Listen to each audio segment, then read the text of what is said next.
Holidays nale, adu namma GT Holidays da. GT Holidays, South India's #1 travel brand. You know you are special when you're with GT Holidays. Mummy's Choice. Udayam Varna dhotis and shirts for men and kids.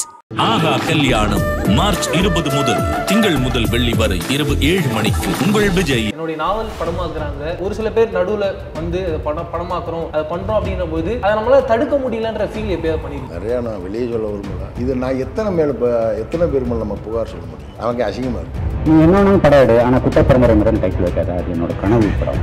நானும் வேல ராமமூர்த்தியும் பாரதி ராஜாட்ட வேலை கட்டு போடணும். நிறைய என்னுடைய சிறுகதைகள், என்னுடைய நாவல்கள், இந்த பல பகுதிகள் நிறையா பேர் ரொம்ப நெருக்கமான ஆட்களே எனக்கு தெரியாமலே எடுத்து கையாண்டுருக்கேன். அதை நான் வந்து நினச்சி வரத்தை போட்டு சலிச்சும் போயிட்டேன். பெரிய ஒரு அறிவு கொள்ளை இல்லை அது. உங்களுடைய காலகட்டத்தில் ஒரு பயங்கரமாக பேசப்பட்ட ஒரு நாவல் கண்டிப்பாக பொன்னியின் செல்வன். இப்போ அது படமாகவும் வந்துருச்சு. நான் சொல்ல வைக்கப்படலை. பொன்னியின் செல்வன் படிக்கலை, பொன்னியின் செல்வன் படம் பார்க்கல. அது மேலே எனக்கு நாட்டம் போகுது. ஜாதியை பற்றின உங்களுடைய பார்வை எது? ஜாதியா கொல்ல போகிறேன். கல்வி திட்டங்கள் அந்த பொறுப்பு எடுத்துக்கலாம். அரசியல்வாதி எடுத்துக்கலாம். அவன் தான் வளர்க்குறான். தேவையில்லாத ஒன்று வளர்ந்துக்கிட்டு வரும். நிறையா ப்ரொடியூசருக்கு, நிறையா ஹீரோஸுக்கு பிடிச்ச கதை. அப்படி ஒரு கதை என்கிட்ட இருக்குன்னு சொல்லி சசிகுமார் சார் தெரிஞ்சு என்கிட்ட கேட்டால் அவருக்கு வந்து எனக்கு ஒரு கடன் இருக்கு. இவன் தாங்க போகிறேன், அங்கே போகிறேன், இங்கே போகிறேன், துப்பாக்கி எடுக்கிறான், அடிக்கிறான், போகிறேன், சுவிட்சர்லாந்துங்கிறேன், கனடாங்கிறேன், டப்புன்னு வந்து இறங்குறேன். என்ன இது தமிழ் வாழ்க்கை இல்லைங்க. தமிழ் சினிமாவில் ஒரு சில படங்களை தவிர்த்து எது தமிழ் வாழ்க்கையை பேசுது, தமிழ் காதலை பேசுதா? கேரளா படங்களை பாருங்கள். எங்கள் ஃபெஸ்டிவலுக்கு மலையாள படம் 8 படம் வருதுங்க. தமிழில் ஒன்று கூட போய் முக்குது. யாரு? பசுமொன்னுக்கு எனக்கும் ஒரு 8 மைல் தான் தூரம். எனக்கு தெரிஞ்சு நான் அறிந்த இந்திய அரசியல்வாதிகள் சுயநலமற்ற எந்த பதவிக்கும் ஆசைப்படாத ஒரு அரசியல்வாதியாக வாழ்ந்தார். அரசியலில் வந்து வேறு சில அவரை சுற்றி நடந்த அரசியல்கள்லாம் வேறு மாதிரி நடந்தது. அதுக்குள்ள நான் போக விரும்பலை. ஆஸ்கார் ரேஸ்கார் நமஸ்கார். நான் உங்கள் பிரவீன் கேஎஸ். இந்த ஒரு இன்டர்வியூவில் நம்ம கூட யாருக்கான்னு பார்த்தீங்கன்னா ஒரு அழகான ஒரு ரைட்டர், ஒரு சூப்பரான ஒரு ஆக்டர். மிக முக்கியமாக இவரை பற்றி நான் தெரிஞ்சுக்கும் போது எனக்கு என்ன தோணுச்சுன்னா ஒரு கம்ப்ளீட்டான ஒரு மனுஷனை பார்த்து ஒரு ஃபீல் இருந்துச்சு. வேல ராமமூர்த்தி ஐயா கூட தான் இருக்கேன். வணக்கம் சார். வணக்கம். எப்படி சார் இருக்கீங்க? நல்லா இருக்கேன். ஃபர்ஸ்ட் ஆஃப் ஆல் எனக்கு உங்களுடைய இந்த வாழ்க்கையில் உங்களுடைய சம்பவங்கள்லாம் பார்க்கும்போது ஒரு முழுமையான ஒரு ஆளை பார்த்த ஒரு சந்தோஷம் சார். என்ன காரணத்துக்காக நான் அதை சொன்னேன்னா, இப்போ நம்ம லைஃப்பில் எல்லாருமே இருக்கும், இந்த சாப்பாடு தான் உணவு அப்படின்ற ப்ராசஸ் எல்லாருமே பேச்சு வழக்கில் சொல்லுவாங்க, பேசுவாங்க. பட் ஆனால் அது ரியாலிட்டியில் அவங்களுடைய வாழ்க்கையில் அது இம்ப்ளிமெண்ட் பண்ண தெரியாது. அது அவங்களுக்கு புரிஞ்சுக்கவும் முடியாது. ஒன்றும் இல்லை, நார்மலாக அது சளி இரும்பலுக்கே மிளகு சாப்பிடணுன்றது தெரியும். ஆனால் அது எப்படி சாப்பிடணும், எந்த அளவில் சாப்பிடணும், அது அந்த லைஃப்பில் அது எப்படி எடுத்துக்கணுன்றது யாருக்குமே தெரியாது. ஆனால் உங்கள் லைஃப்பில் நான் இது வரைக்கும் பார்த்த வரைக்குமே இந்த சாப்பாடை உணவாக எடுத்துக்கிறதா இருக்கட்டும், இந்த வாழ்க்கை முறையாக இருக்கட்டும், நீங்கள் இராணுவத்தில் இருந்ததாகட்டும், இந்த எல்லா ப்ராசஸுமே ஒரு முழுமையாக ஒரு மனுஷன் நம்ம பிறந்திருக்கோம்னா என்னென்ன பண்ணணுமோ அது எல்லாமே பண்ண ஒரு ஃபீல் இருந்துச்சு சார். அது நீங்கள் எப்பயாவது நினச்சி பார்த்துருக்கீங்களா சார்? நம்ம எல்லாத்தையும் கரெக்டாக பண்ணி முடிச்சிருக்கோமே அப்படின்ற ஒரு ஃபீல். இல்லை, நான் அப்படி முழுமையான மனுஷனாக வந்து யாரும் வாழ்ந்துட முடியாது. அதாவது ஒரு குறை இருக்கும். ஆனால் நீங்கள் சொன்ன மாதிரி நான் கடந்து வந்த விஷயங்களில் எல்லாமே வந்து திருப்தியாக, முழு மனசாக. அது வந்து அந்த திருப்தி எப்போ வரும்னு சொன்னால், நீங்கள் 100க்கு 100 வந்து ஆத்ம சுத்தியோடு வந்து உங்களை ஒப்பு கொடுக்கணும்.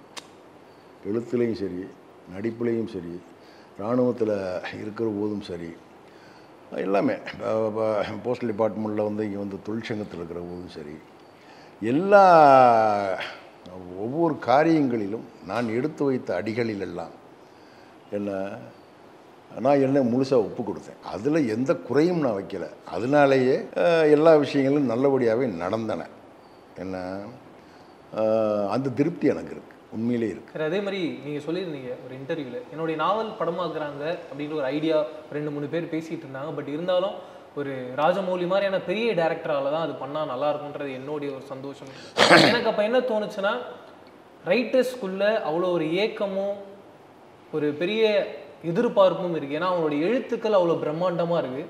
அந்த பிரம்மாண்டத்தை ஈடுகட்டக்கூடிய ஒரு டேரக்டர்ஸால் தான் அதை ரீச் பண்ண முடியுன்ற ஒரு ஏக்கம் இருக்குது அப்படின்னு. பட் இருந்தாலும் அதை ஒரு சில பேர் நடுவில் வந்து அதை படமாக்குறோம், அதை பண்ணுறோம் அப்படின்ற போது அதை நம்மளால் தடுக்க முடியலன்ற ஃபீல் எப்பயாவது பண்ணியிருக்கீங்களா சார்? எனக்கு நிறையா அனுபவம், நிறையா நான் வெளியே சொல்ல விரும்பலை. இன்றைக்கி எதே கதை பற்றி இன்றைக்கி விவாதங்கள்லாம் போய்கிட்டுருக்கு, கதை சம்மந்தமாகலாம். இது எனக்கு முன்னக்கூடியே ரொம்ப நடந்திருக்கு. நிறைய என்னுடைய சிறுகதைகள், என்னுடைய நாவல்கள், அந்த பல பகுதிகள், என்ன நிறையா பேர் ரொம்ப நெருக்கமான ஆட்களே எனக்கு தெரியாமலே எடுத்து கையாண்டுருக்காங்க. அதை நான் வந்து நினச்சி வரத்தை போட்டு சலிச்சும் போயிட்டேன். இது நான் எத்தனை பேர் மேலே நம்ம புகார் சொல்ல முடியும்? நமக்கு அசிங்கமாக இருக்குது. ஜெயகாந்தன் வந்து ஏதோ ஒரு படத்துக்கு அவர் டைட்டில் தூக்கி வச்சாங்களாம். அப்போ என்ன உங்கள் டைட்டில் எடுத்துச்சிட்டான்னு கேட்டதுக்கு, இல்லாதவே எடுத்துக்கிறேன் அப்படின்னாராம். அவர் இல்லாதவே எடுத்துகிட்டு போகிறேன்னாராம். அவருடைய காலம் வேறு, அவருடைய விஷயங்கள் வேறு. இப்போ நான் அந்த இடத்துக்கு தான் நம்ம இருக்க வேண்டியது. ஆனால் இது பெரிய எடுத்துக்கிறதெல்லாம் விடுங்க, ஒரு பெரிய ஒரு அறிவு கொள்ளை இல்லையா அது? கண்டிப்பாக சார். எவ்வளோ உழைச்சிருப்பேன், எத்தனை இரவுகள் நாம் குற்றப்பரம்பரை எழுதுகிற போது என் வீடு அவனியாபுரத்தில், ஆஃபீஸ் எனக்கு வந்து போஸ்டல் ட்ரைனிங் காலேஜ் ஏர்போர்ட் பக்கத்தில் 3 கிலோமீட்டர் தான் வீட்டுக்கும் எனக்கு ஆஃபீஸுக்கு. இந்த கதை எழுதுறதுக்காக உள்ள குவார்ட்டர்ஸ் எடுத்தேன். அதில் என் சம்பளத்தெல்லாம் கழிச்சாங்க அந்த வாடகையெல்லாம். இந்த 3 கிலோமீட்டர் வீடு, வாரத்தில் ஒரு நாள் கூட வீட்டுக்கு வர மாட்டேன். இரவும் பகல் உட்காந்து எழுதுனேன் குற்றப்பரம்பரை. ஏன்னா புதன்கிழமையும் சனிக்கிழமையும் யூவியில் வந்துக்கிட்டு இருக்கு, ஜூனியர் உடலில் வந்துக்கிட்டு இருக்கு. நாம் அனுப்பணும். நான் உட்காந்து பார்த்தீங்கன்னா இரவும் பகலும் உட்காந்து எழுதி 1 வாரம் 10 நாளைக்கு ஒரு தடவை வீட்டுக்கு வந்து சண்டை நாரிடாது. கண்டிப்பாக வீட்டில் ஒரு நாள் லேட்டாக வந்தாலே வீடு 2000. இந்த வந்து பிள்ளைய பேர் போகிறது போது எனக்கு எத்தனை படிக்கிட்டு தெரியாது. நான் வந்தேன்னா வீட்டுக்குள்ளே போய் இப்போ வீட்டுக்குள்ளே நுழையிறான். இது இந்த ஃபேனுக்கு இது தன்னால் வந்து தண்ணி, ஆமாம் அனிச்சையாக போய் போட்டுருவோம்ல. எனக்கு என் வீட்டு எந்த சுவிட்சுன்னு மறந்து போச்சு, ஃபேனுக்கு எது லைட்டுக்கு எதுன்னு. அப்படி எழுதுனது வந்து ஒருத்தன் வந்து தூக்கி வைக்கிறான்னா என்ன எவ்வளோ வேதனையாக இருக்கும். அது நடக்காது. தமிழில் ரொம்ப நடக்கும், தமிழ் சினிமாவில் ரொம்ப நடக்கும். அது சொல்லக்கூடாது, நம்மளும் இருக்குது, அதனால் சொல்ல முடியல. சார் இப்போ இவ்வளோ படங்கள் பண்ணுறீங்க, ஆனால் எனக்கு ரொம்ப சட்டலாகவும் ரொம்ப டிஃப்ரெண்ட்டாகவும் பார்த்தது என்னை நோக்கி பாயும் தோட்டால. அது நீங்களாவே இல்லை, அது மொத்தமாக ஒரு சாயில மாற்றி பார்த்த ஒரு அனுபவம் எனக்கு அது ரொம்ப ஃப்ரெஷ்ஷாக இருந்துச்சு. எனக்கு என்னன்னா, நீங்கள் அந்த மாதிரியான ஒரு அட்மாஸ்பியர் உள்ள போகும்போது உங்களுக்கு அந்த அட்மாஸ்பியர் எப்படி இருந்தது அப்படின்றது தெரிஞ்சுக்கணும்னு ஆசைப்பட்டேன். அது என்னென்னா, எனக்கு கௌதம் மேனன் சார் டைரக்ஷன்லாம் தனுஷுக்கு அப்பாவான்னு பேசினாங்க. நம்ம என்ன எல்லாத்தையும் செஞ்சு விடுவோங்கிறதுல நம்ம போயிடுவோம். பொள்ளாச்சியில் ஷூட்டு, பொள்ளாச்சி ஆனமலையில். எனக்கு அது கௌதம் மேனன் சார் படங்கள்லாம் பாருங்கள், இந்த காஸ்டியூம்லாம் இந்த மற்ற சினிமா காஸ்டியூமெல்லாம் வராது, எல்லாம் இம்போர்ட்டட் தான். ரொம்ப பாஷாக இருக்கும். ஆமாம், சட்டையெல்லாம் 4000 5000 தான், குர்தாலாம் 8000 10,000 இருந்தது. பேண்ட் அப்படி, செப்பல் இப்போ எல்லாம் அப்படி இருக்கும் அவருடைய படத்தில். அதை போட்டு இறங்கி வந்து ஷார்ட்டு கூப்பிட்டா இறங்கி வர்றேன். பேப்பர் வருது, டயலாக் பேப்பர் பூரா தங்கிலீஷில் இருக்குது, ஆங்கிலத்தில் இருக்குது. இல்லை சரி, நான் படிச்சுக்கிட்டேன். வந்த சீன் என்னென்னா, என் பையன் தனுஷ் சென்னைக்கு வந்தவர், அனுப்பியிருக்கேன் படிக்க. இவர் ஒரு பொண்ணோட வந்து இறங்கிடுறாரு. மகன் கார் வருதுன்னு ஒன்று போய் வர்றான். அந்த டோரை திறந்து இறங்குவார், அந்த டோரில் அந்த பொண்ணு இறங்கும். அப்போ இது அந்த படத்தோட டயலாக் எப்படி இருக்கு வருங்க. ரகு யார் பையன் பேர், என்னப்பா விஷயம் அப்படின்னு கேட்பான். இப்போ இதை வந்து இங்கிலீஷில் சொன்னால் வாட்ஸ்அப் மேட்டர், இதான் வாட்ஸ்அப் மேட்டர் தானே இங்கிலீஷில். கண்டிப்பாக அவர் அங்கே அவங்க என்ன பண்ணியிருக்காங்க, வாட் இஸ் த மேட்ரு அப்படியே தமிழ் படுத்தி ரகு கருத்தண்ண மேட்ரு கருத்தாக்கிட்டாங்க. ரகு முழுக்க தமிழ் சூப்பர். ரகு கருத்தண்ண அப்படின்னு இருக்கு. நான் என்னடா வாட் இஸ் த மேட்டரை தான் கருத்தனன்னு போட்டிருக்காங்க இருக்கு அப்படின்ட்டு நான் அதெல்லாம் உள்ள தலையிடவே மாட்டேன். ஒரு ரைட்டர் வேற, சரி என்ன சார் இப்படி இருக்குன்னு போய் யார்கிட்டையும் போக மாட்டேன். ரகு கருத்தண்ணன் தான் பேசினேன். என்ன ஃபஸ்ட்டு ஷாட்டு எனக்கு வச்சது என்ன இப்படி போச்சு. நமக்கு என்ன, நமக்கு ஒரு நடிகனாக எல்லாத்தையும் அடிச்சு பார்த்துறதா. நான் இந்த இடத்துல ஒரு வார்த்தை சொல்லிக்கிறேன், நீங்க இளந்தாரி பையனுடைய லீடர், அதனால உங்க எல்லாருமே யூத்து தான். இது அது படம் பூரா அப்படி நல்லா போச்சு. சாரோட ஒர்க் பண்ணது ரொம்ப ரொம்ப. இன்னொன்றுங்க, நான் பார்த்த இயக்குநர்களே அவர் வந்து அவர் ஒரு ஸ்டைலிஷான ஆளுங்க. பழக்க வழக்கம், பேச்சு, அணுகிறது ரொம்ப சுருக்கமாக பேசுவார். ஏன்னா என்னை எல்லார்ட்டையுமே அவர் அசிஸ்டண்ட்டுகள்லாம் பெரும்பாலும் 2-3 பேர் மலையாளிகள் இருந்தாங்க நினைக்கிறேன்.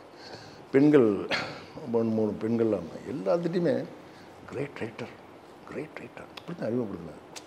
சரி, உங்களுடைய காலகட்டத்தில் ஒரு பயங்கரமாக பேசப்பட்ட ஒரு நாவல்னால் கண்டிப்பாக பொன்னியின் செல்வன். இப்போ வரைக்குமே அதை பேசிக்கிட்டு இருக்காங்க. இப்போ அது படமாகவும் வந்துருச்சு. நீங்கள் அதை பார்த்ததுக்கப்புறமா எப்படி சார் இருக்குது? அது எழுத்து வடிவத்தில் நீங்கள் படிச்சிருக்கீங்களா? அதே மாதிரி அதை படிச்சிருந்தீங்கன்னா அது படமாக்கப்பட்டதுக்கு அப்புறமாவும் அந்த ஒரு பார்வை உங்களுக்கு எப்படி சார்? நான் சொல்ல வைக்கப்படலை. பொன்னியின் செல்வன் படிக்கலை, பொன்னியின் செல்வன் படம் பார்க்கல.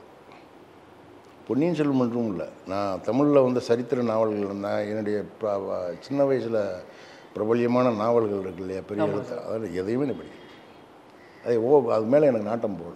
எனக்கு பூரா வேறு மாதிரி இங்கிட்டு போயிடுச்சு. மாப்பசான், ஆண்டன் செக்காவ், என்ன புஷ்கின், அப்படி இப்படி போனதுனால இந்த வர்ணனை ஜோடனைகள் இதுகளில் வந்து எனக்கு நாட்டம் இல்லாமல். கிராமத்து வாழ்க்கை அப்படின்றது ரொம்ப அழகான ஒரு விஷயம். ஆனால் இப்போ டோட்டலாக சேஞ்ச் ஆகி இங்கே எப்படி சிட்டிஸில் ஃப்ளாட்ஸ் அந்த மாதிரியான ஒரு சிஸ்டத்துக்குள்ளே வருதோ, வில்லேஜஸும் இப்போ அந்த மாதிரி மாறிட்டு இருக்குது அப்படின்றத நம்ம கண்கூடாக பார்க்குறோம். அது அந்த மாற்றம் கரெக்டாக இருக்குதுன்னு நினைக்கிறீங்களா? நீங்கள் ஏன்னா அந்த 2 வேரியேஷனுமே பார்த்துருப்பீங்க. ரொம்ப அழகாக இருந்த அந்த மாட்டுக்கொட்டையோட மாற்றம் வந்து தவிர்க்க முடியாமல் நடந்துக்கிட்டு இருக்கு. ஓகே, ஆனால் இது வந்து நல்ல நான் விரும்பாத மாற்றம். ஏன்னா கிராமத்திலேருந்து நகரத்தில் வந்து நீங்கள் என்னங்க பண்ணுறீங்க? என்ன பண்ணுறீங்க? அங்கே நல்ல சுத்தமான காற்றை குடிச்சிட்டு இருந்தீங்க. ஏன்னா இங்கே வந்து உங்களுக்கு கல்வி கிடைக்கி, ஒரு வேலை கிடைக்கி, சம்பளம் கிடைச்சி என்னவா இருக்கீங்க? நீங்கள் யாராக இருக்கீங்க? தமிழனாக இருக்கீங்களா? தமிழ் வாழ்க்கை வாழ்கிறீங்களா? கிடையாது. இல்லை வெஸ்டர்ன் கல்ச்சர். ஆமாம், அதை ஓடி நோக்கி போய்கிட்டே இருக்கீங்களே ஒழிய. என்ன இது இறுதியில் நீங்கள் என்ன கண்டீங்க? இறுதியில் என்ன காங்குறீங்க? ஆஸ்பத்திரியை பார்ப்பீங்க. சாதியை பற்றின உங்களுடைய பார்வை எது? ஜாதியா? என்னுடைய பார்வை என்ன இருக்குது? உலகம் முழுக்க காலங்காலமாக பேசி வச்சுருக்காங்க ஜாதியை பற்றி. நான் என்ன புதுசாக சொல்ல போகிறேன்? இல்லை சார், தேவைன்னு நினைக்கிறீங்களா? வேண்டாம் நானா? தேவையா வேணாமா? தேவையில்லைங்க. தேவைன்னு நினைக்கிற மனுஷனா? ஜாதி தேவை, மதம் தேவை நினைக்கிற மனுஷனா? கண்டிப்பாக கிடையாது. என்ன? நிச்சயமாக இல்லை. ரெண்டும் தேவையில்லை.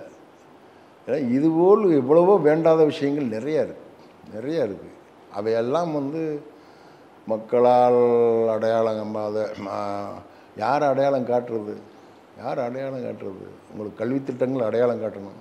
கல்வித்திட்டங்கள் அந்த பொறுப்பு எடுத்துக்கல, அரசியல்வாதி எடுத்துக்கலாம்.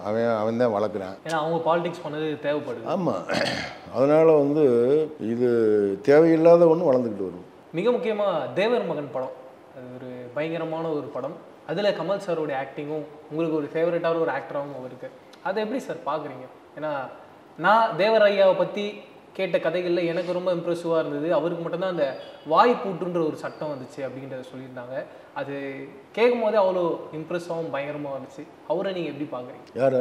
தேவர் ஐயா. இல்லை, அவர் வந்து எனக்கு தெரிஞ்சு நான் அறிந்த இந்திய அரசியல்வாதிகளில் சுயநலமற்ற, என்ன பொது வாழ்க்கைனா பொது வாழ்க்கை தான், என்ன இதில் துளியும் நமக்கு சுயநலம் இருக்கக்கூடாதுன்னு வாழ்ந்த ஒரு அரசியல்வாதி, எந்த பதவிக்கும் ஆசைப்படாத ஒரு அரசியல்வாதியாக வாழ்ந்தார். எல்லாவற்றையும் தாண்டி கண்ணதாசன் சொன்னது போல் அவரை போல் பிரம்மச்சாரியத்தை கடைப்பிடிச்சவேனே இல்லை.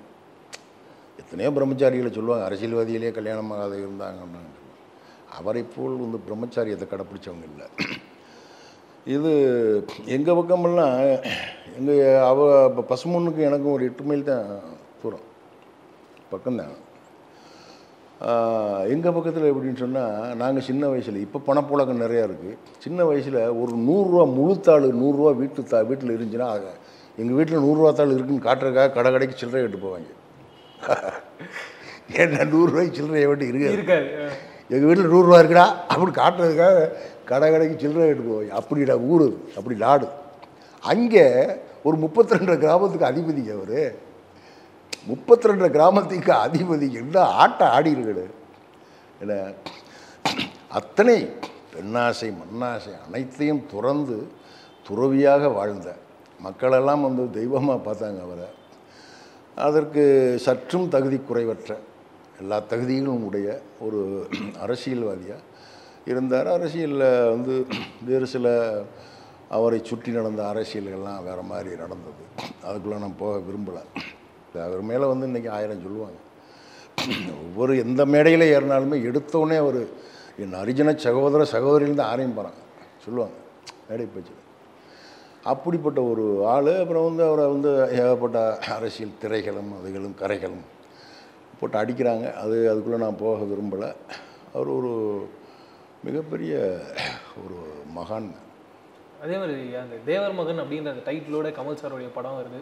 அது உங்களுடைய ஏஜில் அப்போ எப்படி இருந்துச்சு அந்த ஒரு ரிசப்ஷன்? அதுக்கப்புறம் பார்த்ததுக்கப்புறமா உங்களுடைய அந்த தாட் ப்ராசஸ்? இல்லை, நான் வந்து எப்படின்னா, நான் வந்து ஜாதிய உணர்வுகளுக்கு அப்பாற்பட்டு வளர்ந்தேன். நான் இந்த தேவர், இந்த அது இது இந்த மாதிரி இதெல்லாம் அந்த நினைப்புகளுக்கு அல்லாமல் நான் வளர்ந்தாள். நான் அது வேறு ஒரு, ஆனால் அந்த கம்யூனிஸ்ட் இயக்கத்தோட வளர்ந்ததுனால வந்து எனக்கு அந்த இதே அது மேல் வெறுப்புடனேயே நான் வளர்ந்தேன். நான் அந்த டைட்டில் வச்சு எனக்கெல்லாம் அவ்வளோ ஒன்றும் அதை வச்சுலாம் ஒன்றும் இது இல்லை. ஆனால் படம் பார்த்தீங்கன்னா தாடி என்ன நடிப்பு! சிவாஜி சார் இருக்கும், இந்த கமல் சார் இருக்கும்.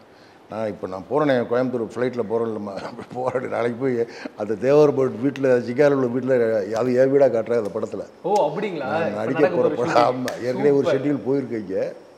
அந்த அவர் தேவர்மோகன் படத்தில் சிவாஜி சார் கமல் சார் வீடு தான் இப்போ என் வீடு இந்த படத்தில். இப்போ ஷூட் பண்ண போகிற வீட்டில் என்ன முதல் நாள் இந்த படத்தில் போய் நடிக்கிற போது இப்போ ஒரு 1.5 மாதத்துக்கு முன்னாடி ஷூட் போச்சு ஒரு ஷெட்யூல். அதில் அந்த சிவாஜி சார் உட்காந்துருந்தது அந்த போற்றி பாடடி பொண்ணே பாடலே அந்த பாட்டு எடுத்த ஏடா அதெல்லாம் எனக்கு பார்க்க எனக்கு அவ்வளோ சந்தோஷம் பெருமையாக இருந்துச்சு. இப்போ அந்த படத்தோட ஃபஸ்ட்டு ஷார்ட்டை எனக்கு என்னென்னா அந்த ஊஞ்சலில் அந்த அந்த இதில் வந்து நான் உட்காந்து இப்படி ஆடிக்கிட்டே இருக்கணும். தோழர் நல்லகண்ணு இருக்கார்ல கம்யூனிஸ்ட் தலைவர், அவரால் நடிக்கிறேன் நான். அவர் கேரக்டர் எனக்கு சூப்பர். தோழர் நல்லகண்ணுவாக நடிக்கிறேன் அந்த படத்தில். அப்போ அவள் ஆடிக்கிட்டே இருக்கணும். என்ன இதான் எனக்கு ஃபஸ்ட் ஷார்ட்டே வச்சாங்க. இது அப்படி ஒரு இது நமக்கு அந்த இடத்தில் புழங்குவதற்கும் ஏன்னா நாடு ஒரு நடிகடாக போய் இருக்கிறதுக்கு எனக்கு வந்து அந்த பாக்கியம் எனக்கு கிடச்சிருக்கு. சசிகுமார் சாருடைய உங்களுடைய கதை பண்ணுறாரு, அது எப்படி சார் இருக்குது? ஏன்னா உங்களுடைய காம்பினேஷன் சசிகுமார் சாருடைய காம்பினேஷன் அமையுதுன்னா உங்களுக்குள்ளேயே ஒரு அபரிவிதமான சந்தோஷம் வருதுன்ற ஃபீல் ஆடியன்ஸாக பார்க்கும்போது எனக்கு இருந்தது. அது அப்படி தானா? என்னுடைய சிறுகதை ஒன்றும் நான் எழுதின சக்கமான ஒரு கதை சிறுகதை. அந்த கதையை நான் வந்து ஸ்கிரிப்டாக திரைக்கதையாக பண்ணி வச்சுருந்தேன். அது நிறையா ப்ரொடியூசருக்கு நிறையா ஹீரோஸுக்கு பிடிச்ச கதை. அதை அப்படி ஒரு கதை என்கிட்ட இருக்குதுன்னு சொல்லி சசிகுமார் சாருக்கு தெரிஞ்சு என்கிட்ட கேட்டால் அவருக்கு வந்து எனக்கு ஒரு கடன் இருக்குது. கிடாரியில் வந்து என்னை அப்படி ஒரு உச்சத்தில் வைத்து பார்த்தவர் அவர் கொம்பையா பாண்டியன். அவர் தான் ப்ரொடியூசரு, அவர் தான் ஹீரோ. என்ன அப்படியே கொம்பையா பாண்டியனை முன்ன விட்டு அப்படியே பின்னலுக்கு பார்த்துக்கிட்டே வந்தார் இந்த படத்தில். எந்த ஹீரோவும் தமிழில் ஒத்துக்கவே மாட்டான். நம்ம மெயின் கேரக்டர் ஆசைப்படுவோம். ஆமாம், அப்படி நம்மளை பார்த்து உச்சத்தில் அமர்த்தியவர். என் சினிமா வாழ்க்கையில் நான் ரொம்ப பெருமைப்படுற படங்களில் முதன்மையான படம் வந்து கிடாரி. அந்த இதை நம்ம கொடுத்தவர், அவர் கேட்டதும் கதையை கொடுத்துட்டு அவர்கிட்ட. ஏன்னா அது படமாகிற வேலைகள் நடந்துக்கிட்டு இருக்கு கூடிய சீக்கிரம். வேறு சில வேலைகளும் போகுது, நான் இப்போ சொல்ல முடியாது, பின்னாடி சொல்கிறேன். அதே மாதிரி சினிமாவில் இது மாறணும் அப்படின்னு சொல்லிட்டு நினைக்கிற விஷயம் இது சரியாக இருக்குது அப்படின்னு மாறணும்னு நினைக்கிறது தமிழ்நாட்டில் தமிழ் சினிமாவாக வரணும். மலையாள படம் தான் எடுக்கிறேன். அவங்களுடைய நேட்டிவை மட்டும்தான் எடுக்கிறேன். என்ன வேட்டி ஏட்டி தான் நடிக்கிறேன் ஹீரோ. முண்டு போட்டு தான் பொம்பளை வராங்க. கண்டிப்பாக அந்த ட்ரெடிஷ்னல் ஃபுட்டு, ட்ரெடிஷ்னல் அந்த அத்தனையும் பாரம்பரியமான விஷயங்கள் தான். கதையும் மண்சார் தானே பேசுதே. இவன் தாங்க போகிறேன், அங்கே போகிறேன், துப்பாக்கி எடுக்கிறான், அடிக்கிறான், போகிறேன், சுவிட்சர்லாந்துங்கிறான், கனடாங்கிறான், டப்புன்னு வந்து இறங்குறேன். என்ன இது தமிழ் வாழ்க்கை இல்லைங்க. தமிழ் சினிமாவில் ஒரு சில படங்களை தவிர்த்து எது தமிழ் வாழ்க்கையை பேசுது? தமிழ் காதலை பேசுதா? தமிழ் குடும்ப உறவுகளை பேசுதா? தமிழ் காதலை பேசுதா? இப்போ கேரளா படங்களை பாருங்கள். எங்கள் ஃபெஸ்டிவலுக்கு மலையாள படம் 8 படம் வருதுங்க. தமிழில் ஒன்று கூட போய் முக்குது. ஒன்று வருதில்ல கோவா ஃபெஸ்டிவலுக்கு நாமினேஷன்லேயே உள்ள ஓப்பனிங் உள்ளே வரும்போதே ரிஜெக்ட் பண்ணி அப்படின்ற போது அவன் என்ன கிளியராக, நீங்கள் தமிழ் படம் எடுக்கிறியே அப்படிங்கிறான் அவன் அந்த செலெக்ஷன் கமிட்டியில். ஏன்னா இது நீங்கள் இப்போ கிளாசிக் ஃபிலிம்ஸ்லாம் நீங்கள் பாருங்களேன், அந்தந்த மண் சார்ந்தாங்க பேசுது படங்கள். ஈரானியன் ஃபிலிம்ஸை பாருங்கள், கொரியன் ஃபிலிம்ஸை பாருங்கள், ஃப்ரெஞ்சு ஃபிலிம்ஸை பாருங்கள். அந்தந்த மண் வாழ்க்கை அந்த வாழ்க்கை தான் பேசுது. அதுதான் உலகத்தரத்து படமாகுது. அந்தந்த மக்களின் வாழ்க்கை எழுதுறத உலகத்தரத்து இலக்கியமாகுது. தாய் நாவல் 100 வருஷம் கடந்து இருக்கா இல்லையா? இன்னும் 100 வருஷத்துக்கு முன்னாடி எழுதினார் கார்கி. இன்னும் இருக்கே தாய் நாவலுக்கு இணையான நாவல் இல்லையா? நம்ம இங்கேருந்து சாஸ்திர பூர்வ கதைகளை எழுதிக்கிட்டு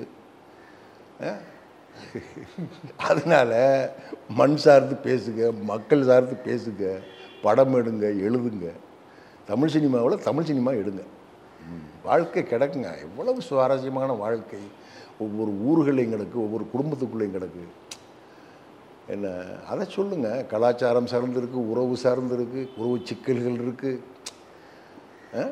நம்மகிட்ட பகை இருக்குது, ரௌத்ரம் இருக்குது, ஈகை இருக்குது, எல்லாமே இருக்குது நமக்கு.